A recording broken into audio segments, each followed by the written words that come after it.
Good afternoon, everybody. Welcome. This is a pretty cool day throughout the United States, and I appreciate you taking the time out of your busy schedules to join us. As Sherry said, my name is Peter Entwistle, and I'm a healthcare provider in psychology, and I have been dealing with children with this problem for some time now. Joining me is Chris Husinek, who is an educational researcher, evaluator, and consultant. And like myself, he has a number of years of practical experience in public education. In his case, 25 years. He is currently a senior educational consultant at Pearson Clinical, and he did spend 8 years as a director of research for PSS and Review 360. Prior to that, he was at the Houston Independent School District Department of Research and Accountability, and he'd also worked at University of Houston, University of Texas, the MacArthur Foundation, and Vanderbilt. So please welcome Chris, as well as myself, as we go through this topic today. So,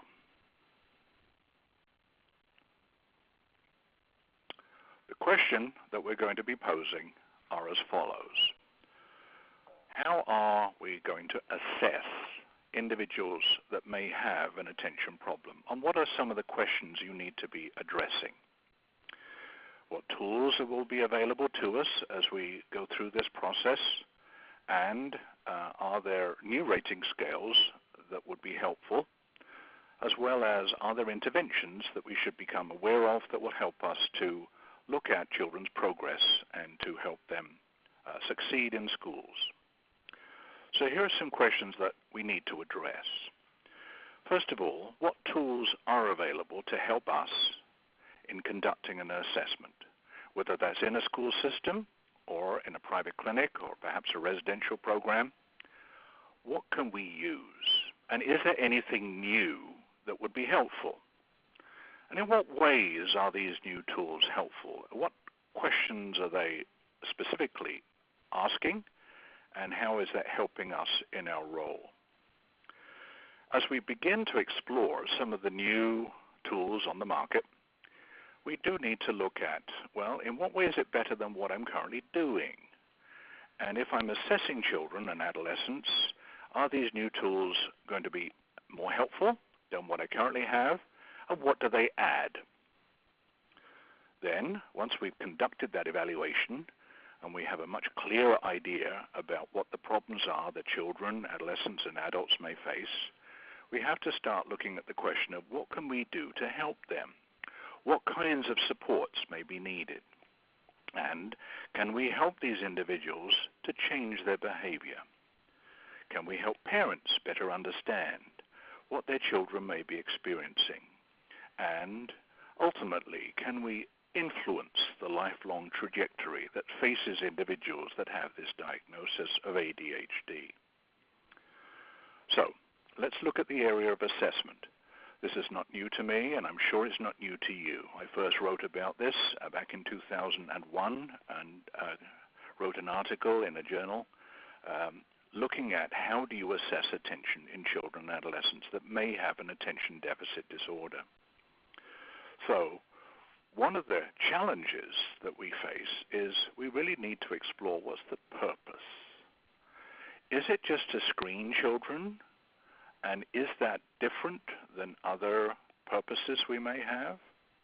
Is it to help identify a handicap or a special need in some of those children? Or have we been asked by physicians or perhaps by parents, does my child have ADHD? And if that is the case, does the child qualify for services, and what accommodations may be mandated?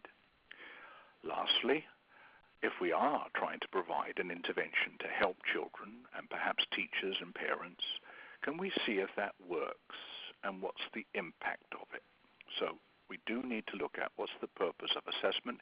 Is it to actually determine whether an intervention helped?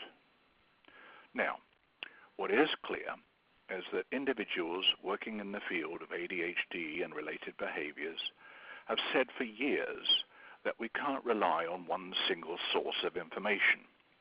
A colleague of mine from Mass General Hospital, Tim Willens, used to say there's no litmus test There's no blood test like a PSA or something that will help you identify whether an individual has an attention deficit disorder. And certainly, there are no narrowband scales that are going to identify this disorder because they alone may be insufficient. So the question is, what do we need to be able to do that? And current best practice in evaluating children for ADHD does mandate the use of multiple assessment methods. As Cecil Reynolds and Randy Campau say, multi-method, multi-setting, multi-observer. That's what you need. So, as they point out, these methods can include an interview with a child where you can review their history and symptoms and presenting problems. You can get ratings from parents and teachers and perhaps from the individual child or adolescent. And in addition to that, we may be looking at formal tests and performance measures. The source of that information, of course, will be parents because they will see the child outside of the school in a setting that may be less structured, but still may pose challenges for children, such as getting ready for school in the morning or perhaps having breakfast or supper, and then social and recreational activities. Of course, we need input from the teacher, particularly a teacher who's known the child well and who has perhaps experience with other children who may have an attention problem. We'll be looking at sources of data from other clinicians that may be working with a child, as well as other educational professions. So as George DuPaul said, when you look at the basic guidelines for educators, there is a process. The first step in that process is to screen, and I'm going to discuss that in more detail very soon. He is also supporting the idea that we need multiple assessment methods. Is this particular approach you're using going to capture the kinds of problems and challenges, the difficulty that a child may have? And will it help to classify and possibly diagnose the disorder? Now, I'm well aware that school systems do not have to diagnose in order to qualify a child for special needs. However, it is possible that physicians will be looking for input from teachers as well as parents to formulate that diagnosis prior to beginning an intervention. So, the question that I'm often faced in a referral is, who is concerned and why now? Now, is it a parent that's asking if the child has this problem? If it's an adult who may be experiencing some decline in their cognitive efficiency or problem solving or processing speed, is this a self-referral? And if we are getting a history and we're finding symptoms, one question may be, is testing needed? And if so, what kind of testing? Has the child been screened already? And what was the outcome of that? So one issue that may come up is, who is concerned? Is it the school? Is it perhaps a parent or just one of the parents? In some cases, is it a foster parent who's concerned? And is there a question about differential diagnosis? Often when I speak to pediatricians, child psychiatrists, neurologists, and so forth, the question they have to entertain is this person possibly lingering or feigning, or a psychologist would call that faking bad, for some particular purpose? Or is there a possibility that there may be some other disorder that explains a lot of the symptoms? It's very important that we not jump the gun or jump to a conclusion that this child who is having a problem paying attention can only and will always have ADHD. That may not be the case. Is it likely that anxiety is playing a role? Perhaps PTSD? Has there been any evidence of a recent head injury or concussion, perhaps amongst college or student athletes? And is there a possibility this individual is actually presenting with depression? And as we know in children, that looks quite different. Or lastly, sleep disorder. I've had individuals with each one of those disorders, and initially doctors and clinicians thought, oh, this person has ADHD. But once you scratch the surface, you find out other problems may be presenting. And so the question might be, how long has this person been feeling this way, and how severe are these symptoms that they are presenting with? So it is important for us as clinicians to recognize that there are different processes involved. What is screening? Well, very simply, it's a broad process. We place an emphasis on efficiency because of the large number of students that may be involved in going through this, and we need a tool that quickly and efficiently can be used with a large sample to determine if there are individuals that may need further follow-up testing. But I'm going to contrast that with a different task, and that is selecting individuals that may actually have a working memory or attention deficit in order to identify them as good candidates for a program. So, for example, Pearson does have a program that enhances working memory called CogMed. And one of the first questions that we should ask is, are there any factors within that individual student that may impede their completion of CogMed? For example, there is a disorder called photosensitive epilepsy, where the individual may be unable to cope with a computer program that has lots of flashing lights because that may send them into a seizure, and we don't want that. So we do know that there are rule-outs. Similarly, if an individual has an alcohol or drug problem, it would be better to take care of that first before we're trying to enhance their ability to improve their working memory using a program like CogMed. And then secondly, are there students that are specifically constrained by a working memory deficit, an attention problem, or perhaps an executive functioning deficit that is influencing their performance in school and perhaps adversely influencing their academic achievement? So there are factors to consider. Not everybody can benefit from a program like CogMed. Not everybody is going to be identified as being a good candidate if there are certain rule-outs. And it's also true for pediatricians that there are recommended assessment procedures. And so the assessment of ADHD needs to take into account data from parents and caregivers, classroom teachers, as well as the core symptoms of ADHD and its influence on functioning. And sometimes I have to remind doctors, you need data from teachers. You can't just rely on the individual who's presenting or perhaps on their parents. You need data from multiple sources, and you need to be able to rely on input to help you better understand in a comprehensive way what kinds of problems this individual may be presenting with. Are there language or learning problems? Is this individual depressed or anxious? Is there some type of comorbidity or coexisting condition that we need to be alert to? So, one of the questions that I will ask myself is, are there symptoms that include attention or working memory problems or deficits in executive functioning? Now, you may be wondering, what do you mean by that? Working memory is the ability to hold on to problems whilst performing some, let's say, tasks. So if, for example, you're trying to do mental arithmetic, you have to hold the numbers in mind, remember the process, go through the sequence, remember the product of that, and then determine the outcome. So that involves working memory. Whereas simple attention might be just repeat these numbers. Or working memory may be invoked if you're asking an individual to pay attention to a sequence in a reverse direction, or perhaps a spatial sequence in a forward or backward direction. So working memory is certainly important. And executive functioning, can the person do what they've been asked to do? And as Russ Barkley reminds us, often in tests, individuals identified with ADHD may have quite good problem solving and good intellectual and cognitive functioning, but they may have major problems executing those tasks. So one of the questions that challenges us is, how do you assess attention? Are there objective methods that may be available to you to guide that assessment?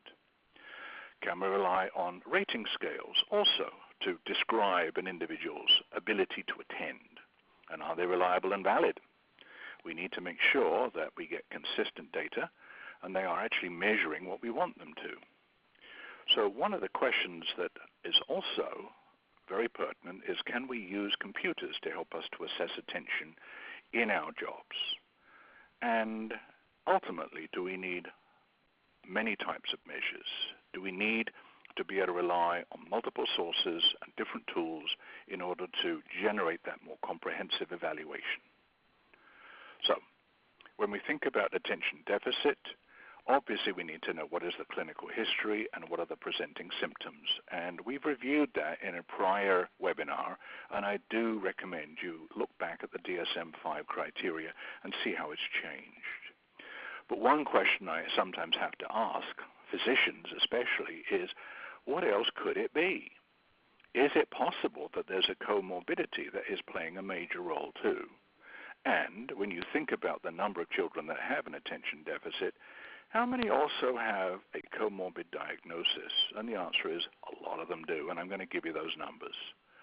So here are the core symptoms: inattention, hyperactivity, and impulsivity. And as we know from our own reading and understanding and the way in which DSM-5 has changed, is these are characteristics that will apply to individuals at different ages, and they may also change depending upon the challenges that person's facing. For example, are we talking about a high school student or a very young child who has to comply with teacher directions in kindergarten? So, some time ago, Jensen did talk about the comorbidity of disorders, and he argued that 68%, so 579 children in that study were evaluated, and 2/3 of them had a comorbid condition. So what does that mean? Well, 31% had ADHD alone. So what that means is, more often than not, when we're looking at this disorder, we're going to see that they present with something different. Well, what could it be? And the answer is almost 40% have opposition-defiant disorder. So think of that as they have trouble complying with expectations and demands, and they may react to that requirement in an oppositional way. 38% have anxiety. 14% have a more serious behavior problem that we refer to as conduct disorder. And 10% have Tourette's. Now, for those of you who are not familiar, Tourette's is a vocal motor tic disorder where there's more than two signs of impairment.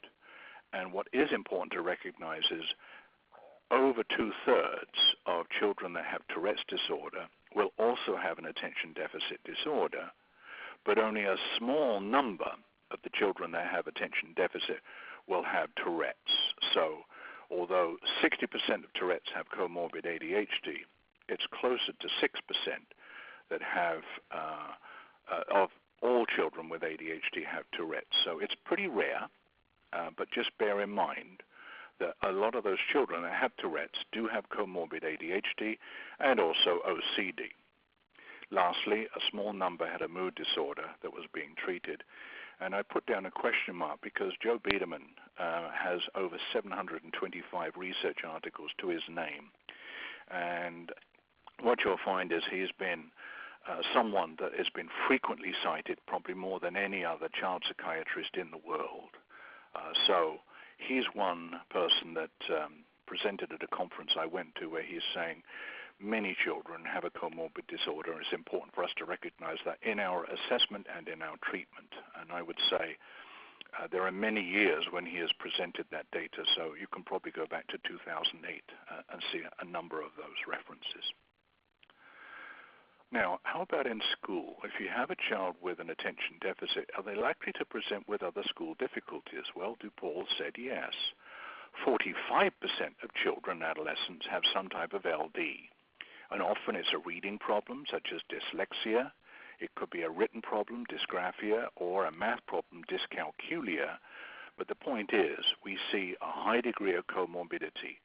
An LD may explain why a child with ADHD on meds can sit still, but they still do poorly academically.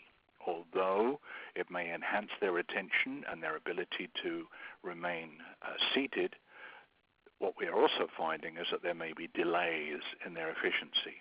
And as a result, One piece of research I conducted years ago looked at how often children with ADHD are actually retained in their grade level. So as we look at treatment for ADHD, let's recognize that many times they have a comorbid LD that we need to evaluate as well.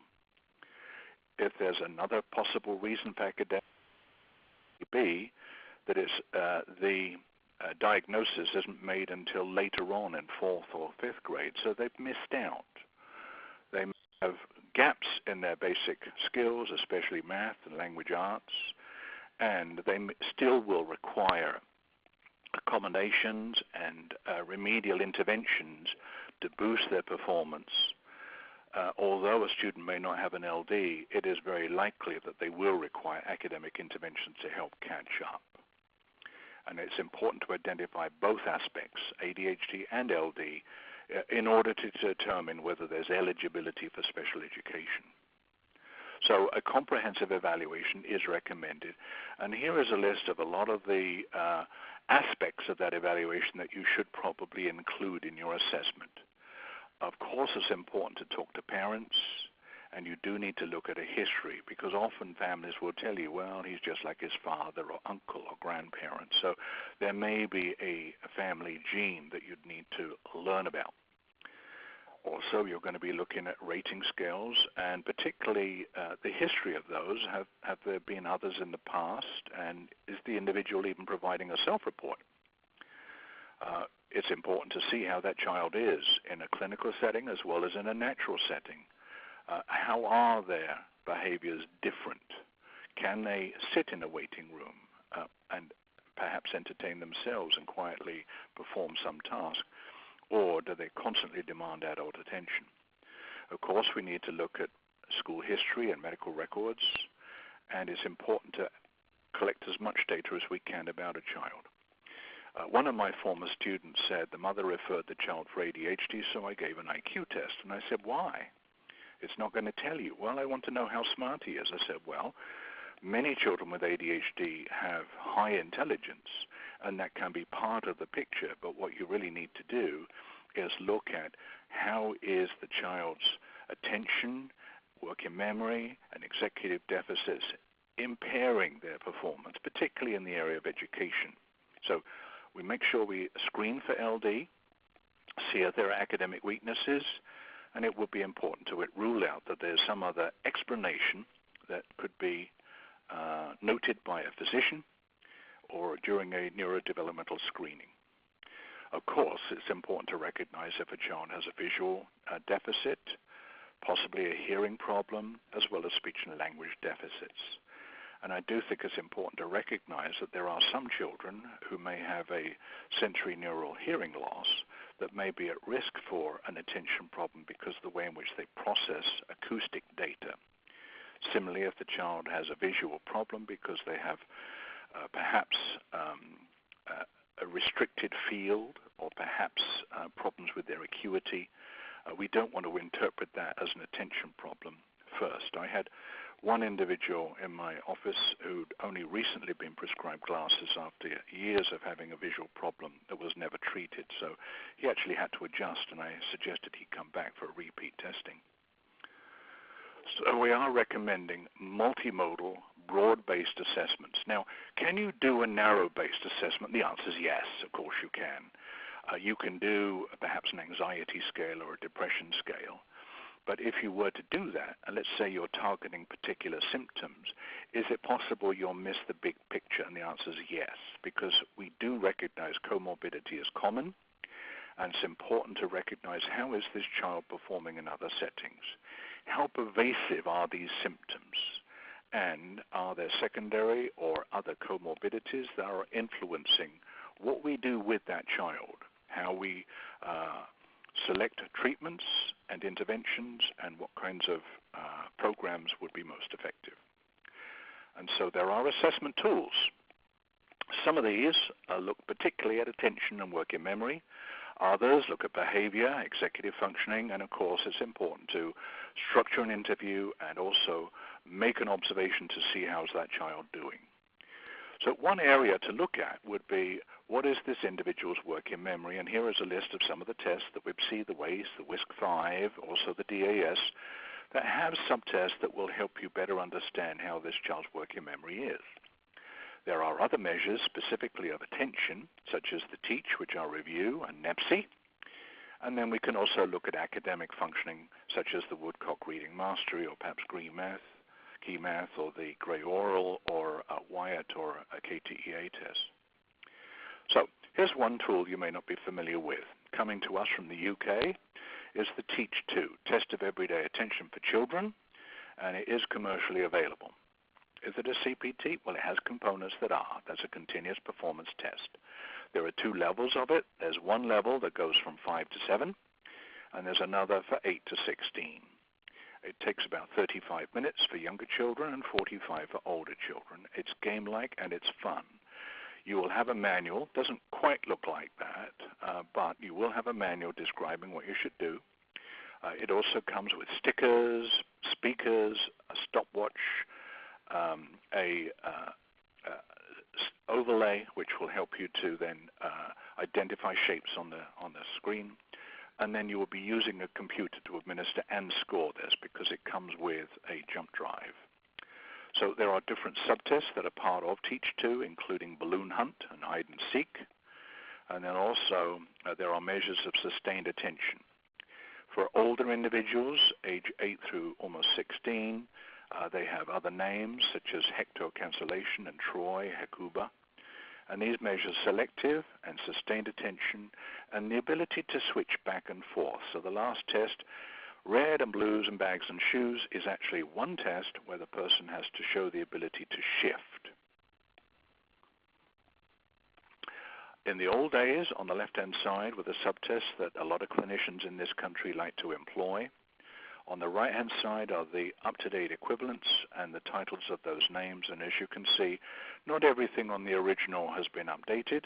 There are some that are no longer available. However, you will not be surprised to find that other clinicians have really enjoyed using this test. It is engaging, it is game-like, and the children do enjoy it. But I want to give you some caveats. The first is, you can't get this on Q Interactive. So if you're using the Q platforms, either Q Interactive or Q Global, this does not use either of those two. So you will have a flash drive, which is a memory stick. You can install that in your computer, and you can score the entire test. But it's not limited to a single install. You can do it more than once on any kind of laptop. And it doesn't mean that you will not need to give paper and pencil tests, because you'll be doing that too. It is reliable, it has good validity, and there is some good clinical evidence showing that it's been used with a group of children with attention deficit, another group that have had cancer, and another group that have had stroke. So with those clinical groups, we have found that it can be very helpful to identify different aspects of attention. It's also been utilized in conjunction with the Strengths and Difficulties questionnaire that's popular in the UK, and there are some strong correlations there. So pretty good validity, reliability, and the composite scores are very robust. Now, at this point, I'm going to switch over to Chris. Chris, are you there? Can you jump in? Yes, Peter, thank you. All right. Right now, I'm going to talk about some of the rating scales that can be used in the process of identifying intentional problems with individuals. As Peter had mentioned, I'd worked for many years in education with students, and it always amazed me at how well teachers and other professionals can observe and describe behavior. But in the process, a lot of times, we look at how they were observing and describing behavior, especially in the referral process, and we found that what would be very helpful is ways in which they could focus those observations. And that's one area where rating scales come in. Rating scales assist educators and mental health professionals in focusing that ability, so that they can better describe the characteristics and behaviors of students or their clients.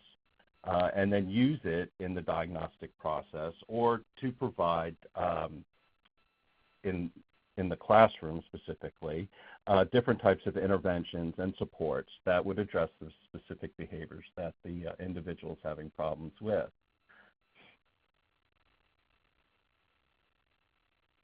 Okay.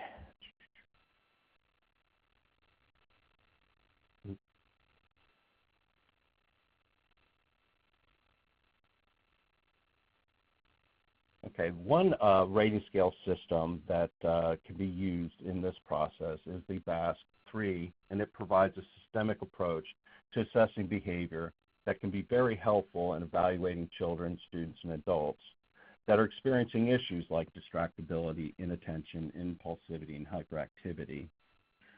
In this system, it starts with a screener, the BASC, which can be used with all students or all individuals in a group setting to provide a universal screening to identify those individuals who are at risk for behavioral issues. Then, if there are individuals who are at risk, the BASC-3 can be used, the rating scales, specifically to further identify and clarify in a more comprehensive assessment some of the issues that are needing to be addressed. And in this case, the BASC-3 can be used in terms to rule out those students who maybe just have temporary type issues that can be dealt with more or supported, in the classroom by brief interventions or supports, instead of maybe ruling them in and furthering the assessment process where we can then work with more other measures, multimodal assessments, in order to diagnose a specific problem like ADHD. And then finally, if we have individuals who have been diagnosed with ADHD, we may want to use further assessments, maybe to specify some of the areas in which the attention problems are presenting themselves. We can use measures like the Brown executive functioning or the Delish rating scales of executive functioning to assess the executive functioning of individuals who have been diagnosed with ADHD, thereby providing us with more information that we can then use as we develop ways to support them and to intervene to improve their behaviors. Okay, like as I mentioned, the BASC-3 is a comprehensive system. Oops. Having trouble. There we go. Okay, and it includes a screener, the BASC. Then in terms of its full assessment, it includes teacher rating scales, parent rating scales, self-report scales, a parent relationship questionnaire, a structured developmental history, student observational system, and also as a performance measure of attention, it now includes a comprehensive continuous performance task, which is similar to some of the tasks that were included in the TEACH that Peter was discussing, and provides a similar type of assessment.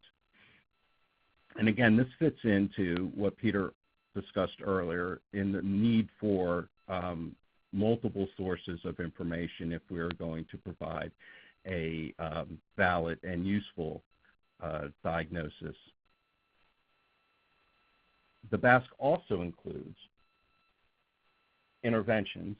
They have an intervention guides that can be used, and they're fully aligned with the BASC assessments, so that once an assessment is done within the BASC, the results can be used to help suggest and identify types of evidence-based interventions that are included in those guides that can be used in the classroom or in a group setting or individually to help address some of the issues that the individual may be facing. And then finally, the BASC now has a way that we can monitor the progress of individuals by not just, or a simpler way of monitoring the progress of individuals, so that we can identify through the assessment the specific items that an individual is having issues with, and then we can put those items into a shorter version of the BASC, their flex monitoring form, that will therefore just track those behaviors within the individual who is receiving interventions and supports.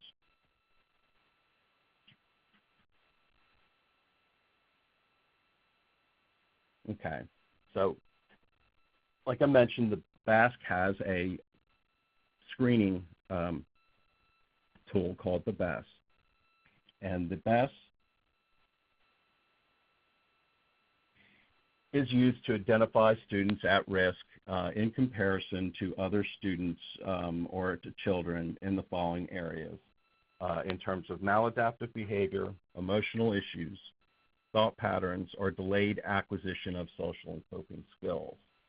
Okay. Overall, the BASC provides a assessment of the student's or child's behavioral emotional risk, level of behavioral emotional risk. And then more specifically, it provides a description of their externalizing risk, their internalizing risk, and their adaptive skill risks.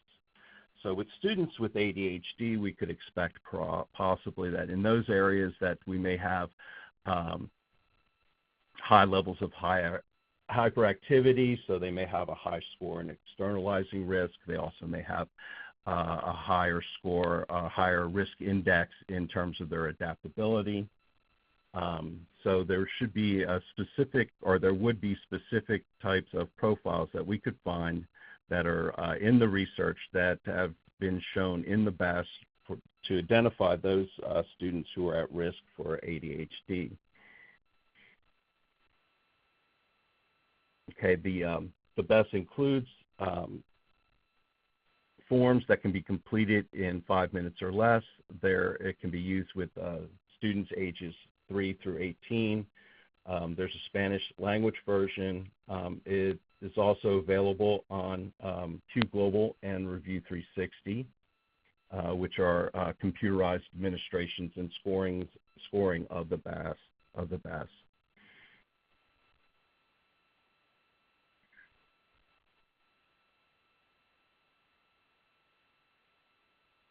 Okay, as I mentioned, the BASC provides a comprehensive assessment system, so that when we use the screener with the BASC, and then if we would want to follow up the results for those students who are deemed at risk for behavioral issues, the BASC provides us with tools that work on 3 specific dimensions. There are rating scales, like the teacher and parent rating scales, that look at the student's behavior. There's also an observational protocol that looks at the student's behavior. There's also a parent form that can get at the student's history, and there's also a self-report form that the students can fill out that will look at their emotions and self-perceptions.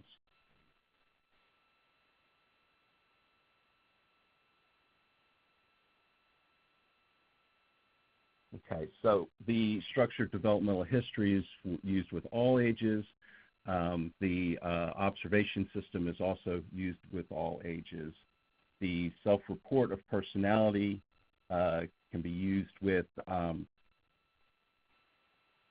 students ages 6 through 7, ages 8 through 11, then also adolescents to young adults, as well as college-age adults. Similarly, we have different forms for the parent rating scales, the teacher rating scales, and the parent relationship questionnaire is for children, is used for parents of children up to the ages of 18.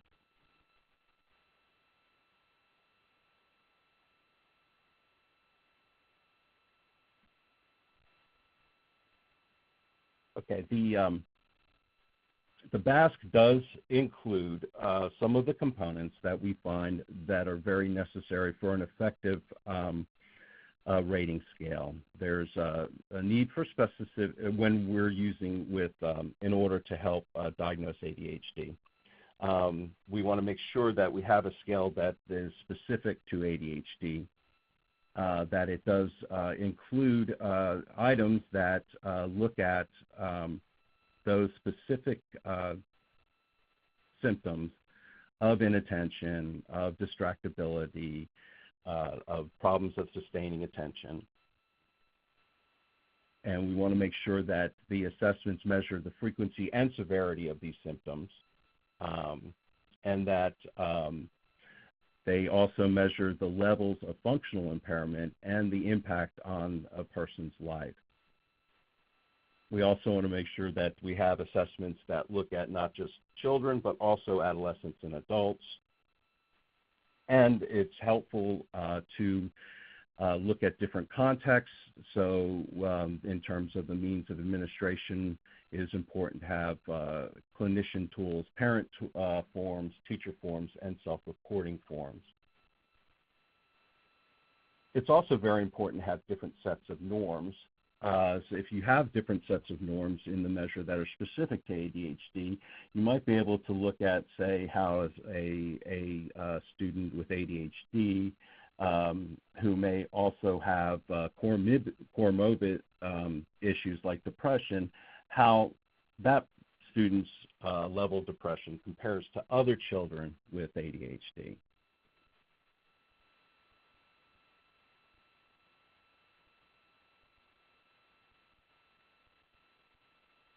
Okay, and so if we look at the parent and teacher scales in the BASC-3, we can see that there are two specific scales that are related to the diagnosis of ADHD, specifically attention problems and hyperactivity. By also assessing some of the other issues, behavioral issues that can occur, we can also look at areas of comorbidity.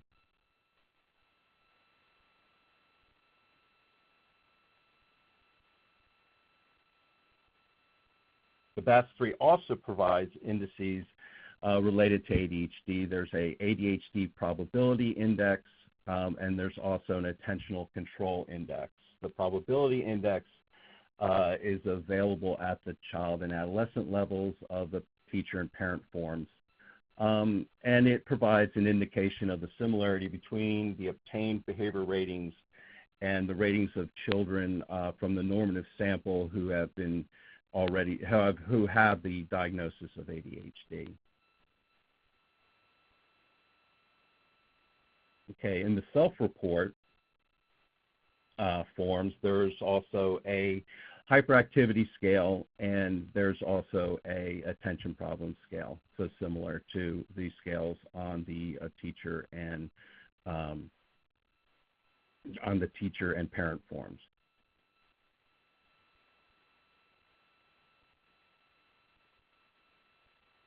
Okay, the BASC now has executive functioning indexes that can be used to help identify those areas in attention deficit disordered students.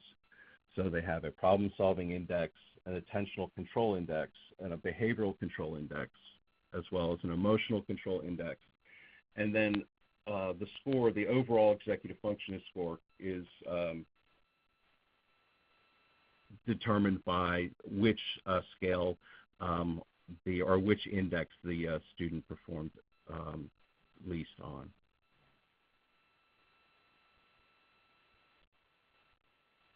Okay. All right, this brings me to another measure. This measure is more specific to executive functioning. This is a measure called the Brown Executive Functioning Attention Scales. It was released, the new version of the Brown scales were released in December. The theory behind development of the Brown scales is to take the definition of ADHD as a problem of disruptive behavior disorder in children and look at it more in terms of the issues that occur within these students that involve their self-management system or their executive functioning.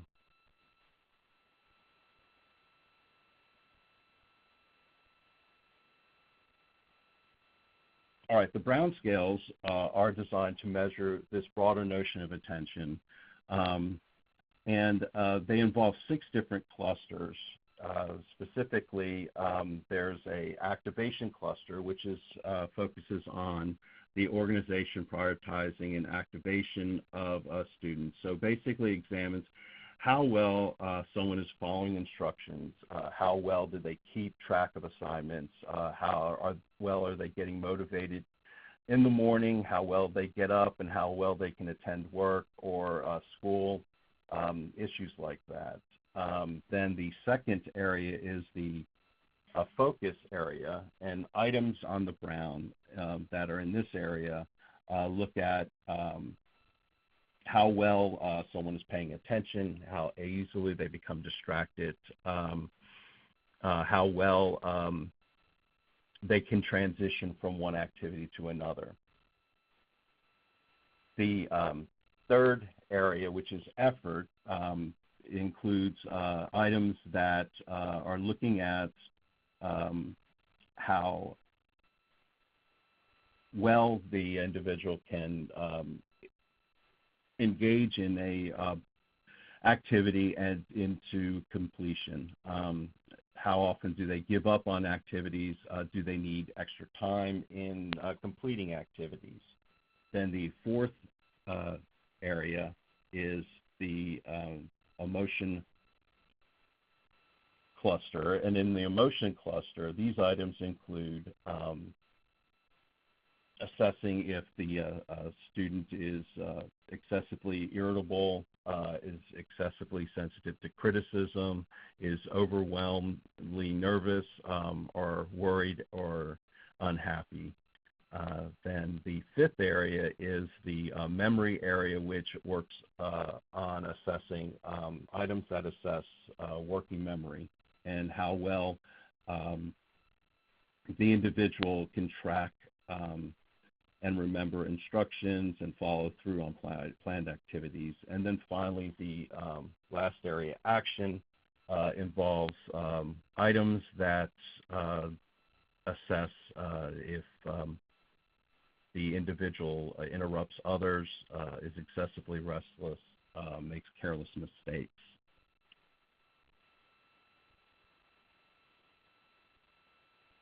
Okay, the new Brown scales are fully updated, have fully updated norms.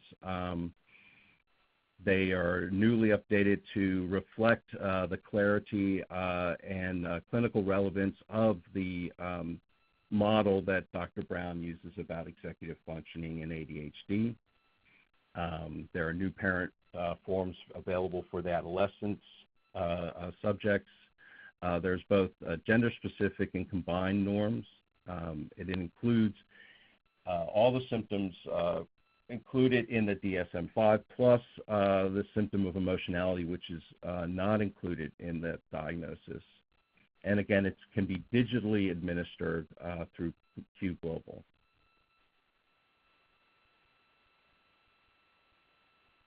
What makes the Brown scales different than some other scales is that the items are more specific and contextual.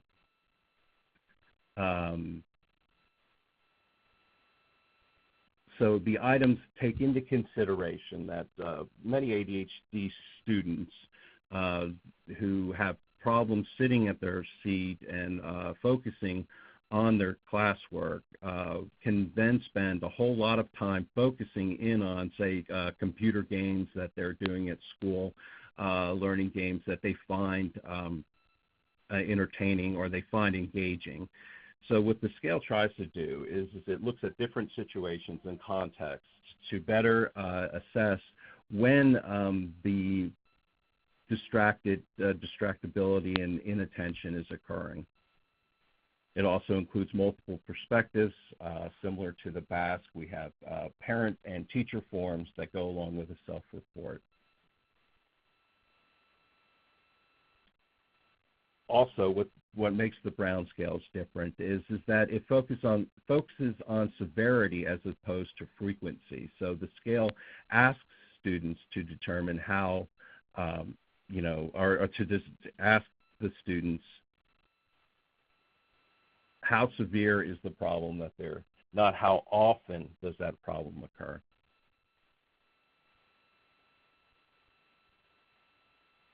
Okay, and in terms of using the Brown scales can be used as a screener to identify individuals who should receive a full ADHD evaluation. It can be used with a clinical interview in the diagnostic process, and it also can be used as a tool to monitor progress.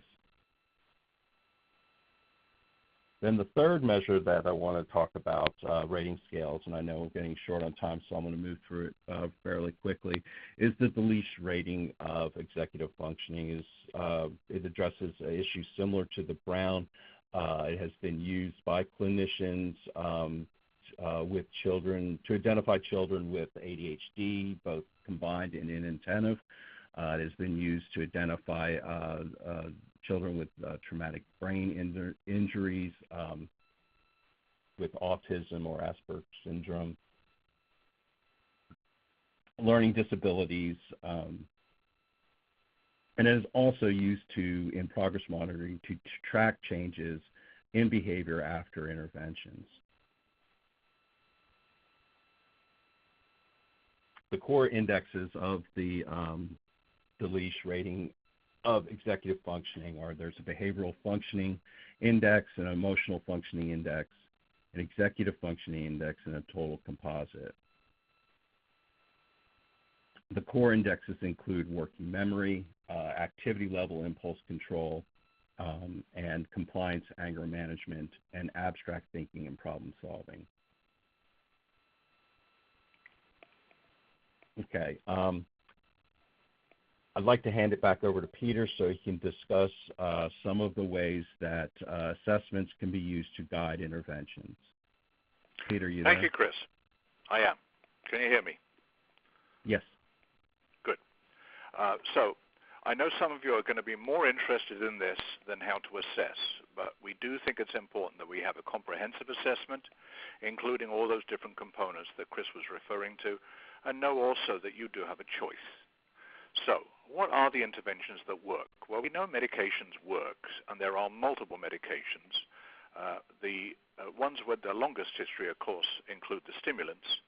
And so, although Chris and I are not going to focus on the medicines, we do realize that in some of these interventions that are recommended by NIMH, that medication has to be part of that picture. And so it's important for doctors to be able to describe what are the benefits, the side effects possibly, or drawbacks to use some of these medicines, and know also that there's quite a variety on the market. So some of them, like Structured-Developmental, have the component of being a reuptake inhibitor. Others really target particular neurotransmitters such as noradrenaline. But we do recognize medicine's important. But is that the whole story? No, far from it. We need to have behavioral and cognitive interventions that can be very effective. And once again, we need to make sure that we're not using one as a general approach because one size does not fit all. We know that. Educational interventions can be very important. It's important to do a direct instructional model. And our opinion is that the best overall plan is to incorporate components of all of the above. Medication alone is not the answer. It can be helpful, but we can also improve upon it. One of the areas that I want the audience to better understand is this, that you may have an executive functioning called working memory, but just because you improve that, it doesn't necessarily mean that individuals will be better at manipulating information, remembering directions, or concentrating and attending. However, you may find it does enhance those areas and may lead to some academic growth. But it's important to recognize that such areas as reading, math, language, and even listening to what the teacher's saying may require a different skill set. And as we point out earlier, some of the children we work with may have gaps. They need help to improve their performance. And so even when you enhance working memory, please do not assume that's going to automatically lead to better comprehension. Similarly, just because a person has a good working memory doesn't mean that their ability to plan, to organize, sequence, prioritize, and monitor is necessarily improved. Those are the executive functioning areas that Russ Barkley talks about that we may need to provide additional support for. What he's saying is, even if you improve a person's functioning in one area, you still need to provide a structure to support their executive functioning. Now, when you think about the problems that individuals have, it may be a deficit in working memory, and it might be very important to identify specifically whether working memory is a deficit for that individual that you're thinking about offering a program to. So working memory is an area of weakness for a lot of children that are selected to do CogMed. Attention may be directly improved, but what we're also looking at is sustained attention, the ability to remain vigilant and focused over a period of time. That's not anything you can measure using a test such as the WISC digits. What we're also recognizing is that there may be secondary targets such as academics, where improved working memory may enhance their performance, but there's also a need to recognize other interventions may be important. So what is CogMed? It's a computerized program. It comes to us from Sweden. It's been around since about 2002. It requires training on a persistent basis. The original approach was 5 days a week for 5 weeks for 45 minutes. That's been changed. There's now a variable protocol so we can fit it into the school schedule. And this is available to schools in the U.S. to implement now. You can track progress of individual students. You can also track progress of classes or particular elementary or junior high and high schools. It is supported by a coach. So what we're saying is you can enhance working memory if you utilize a program such as the CogMed program. There are other non-computerized approaches to enhancing working memory that may be considered. And remember also that when you think about what is working memory, it's that ability to temporarily store information so that you can problem solve. So it allows us to process and update. It allows us to delegate and shift between a task and another. And it also allows us to block out irrelevant or extraneous information. I apologize for that beep. I've got people phoning me. It also keeps us focused on what's important. And so working memory will help us to stay on what we're doing. That is, whether we're reading, listening, writing, or perhaps doing math, it allows us to remain focused on the task that we're trying to perform. REACOM is another program I want you to be aware of. It comes to us from Germany, where psychologists at Magdeburg University 25 years ago developed a tool to enhance performance in the areas of attention, memory, executive function, and visual field. It can be used with children as young as 8. It was designed specifically for adults who may have had a stroke or possibly a head injury or possibly a visual field loss. But do know that this computer program is available also through Pearson, and you may have some individuals in your programs that could benefit from this. It does allow individuals to start up at a very low level if they have severe cognitive deficits, but it also does adapt according to an algorithm so that it will adjust to the difficulty level the person can manage. So at this point, I'm going to pass it back to Chris, and I recognize we're running out of time, and we do apologize for that. Chris, back to you. All right. Thank you, Peter.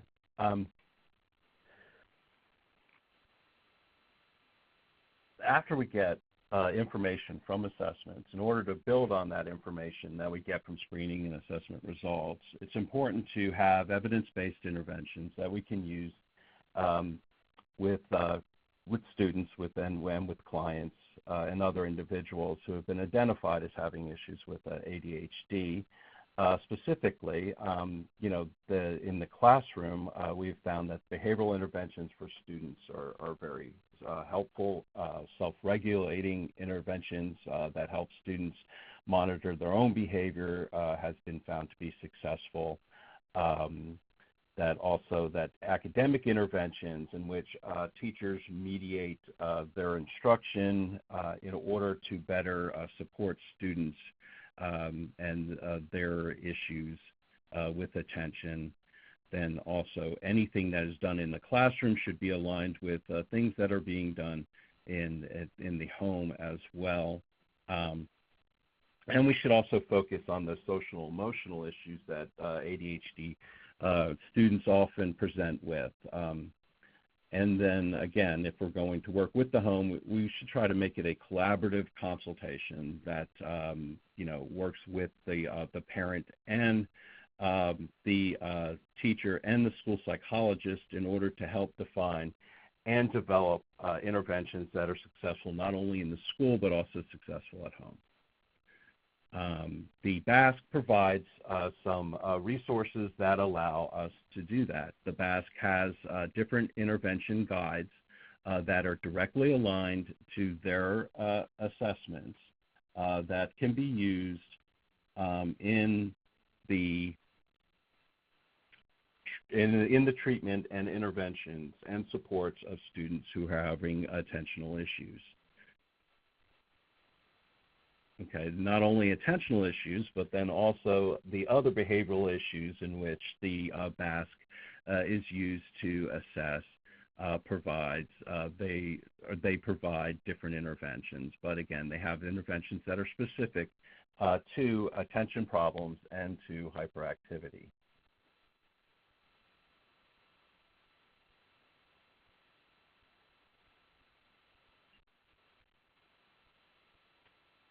Okay, so for example, if a student on the BASC scores high in hyperactivity, there's a list of interventions that the teacher or the parent or the clinician can use with that student. For example, one thing that can be used is the daily behavioral report card. And that is used to identify target behaviors like staying in one seat or following instructions. Once those behaviors are identified in a student that has attentional problems, then the behavior report card can be used to record and monitor their behaviors daily. This also provides an opportunity for the teacher or for the parent to catch the child doing good. So when the child is staying in one seat or is following instructions, the teacher can then identify that and reinforce that behavior.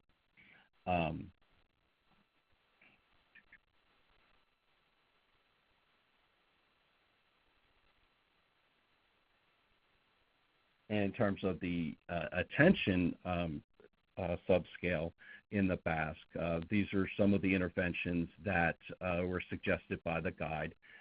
They also include the daily behavior report card and something that they call self-management. And self-management is a way in which the teacher can help the student develop processes that allow them to observe and manage their own behavior. Because how many times have we heard a student who has attentional deficit problems or hyperactivity say that, well, I knew what I was doing was wrong, but I just couldn't help myself.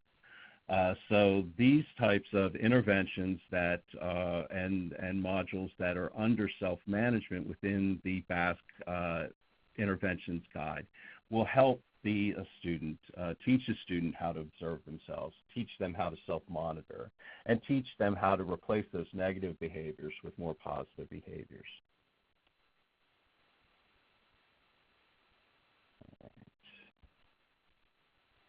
The BASC-3 also includes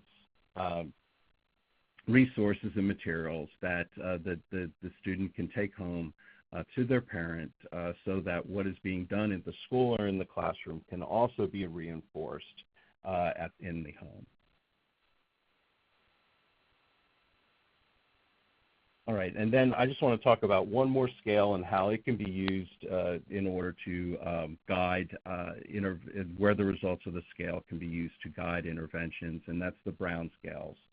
The Brown scales of executive functioning and attention provide different scores within those clusters that are identified in Dr. Brown's model of executive functioning, so that we can look at the areas in which a student may be performing or may be expressing behaviors that are markedly atypical or disruptive and are causing them distress or issues.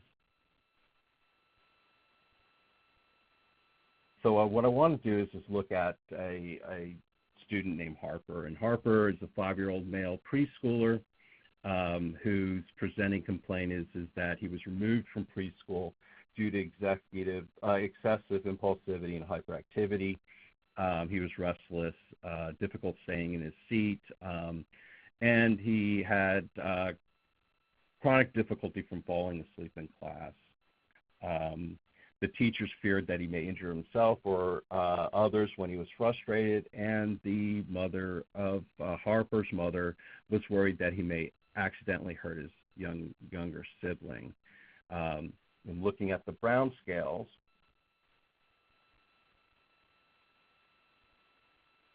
we can see that Harper presented in terms of the teacher's scale with a problem with focusing behavior. And based on his ability to focus his behavior, we would want to look at different types of interventions that could help him in the classroom, focusing his behavior and then shifting his behavior, and then help him sustain attention on the tasks at hand. In terms of also in school and then in the home, Harper had elevated scores in the action cluster. And in the action cluster, we could then use interventions that we can teach Harper to help monitor his own behavior, self-regulate some of his behaviors in order to he can identify when he's interrupting others or being excessively restless or being careless when he's playing with others, including his younger sibling or other students at school. So what this allows us to do is to identify some of the interventions that are specific to an individual based on their scores to help not only the teacher but also the parent. And we've gone about 10 minutes over time, and I know that we want to talk about progress monitoring, but basically when we do talk about, just to briefly address that, when we talk about progress monitoring, what we're talking about is then using the assessments that we have, the initial scores on a rating scale or a other measure of attention, to help first guide interventions. But then once we are guiding interventions using that information, we wanted to then continue to use assessments to determine if those interventions are effective and improving the student's performance. And the BASC provides, as I mentioned earlier, a method called flex monitoring that allows you to select the specific items from the initial BASC assessment and then use that in the measure as a form to then measure the progress of the student and then to determine if those interventions are being effective. All right, I just want to thank you for attending, and again, I want to apologize for going over. If we didn't get to your questions, we will be emailing responses to the questions we have from this presentation. And again, I want to thank you for attending, and I hope you all have a good day, and everybody stay warm.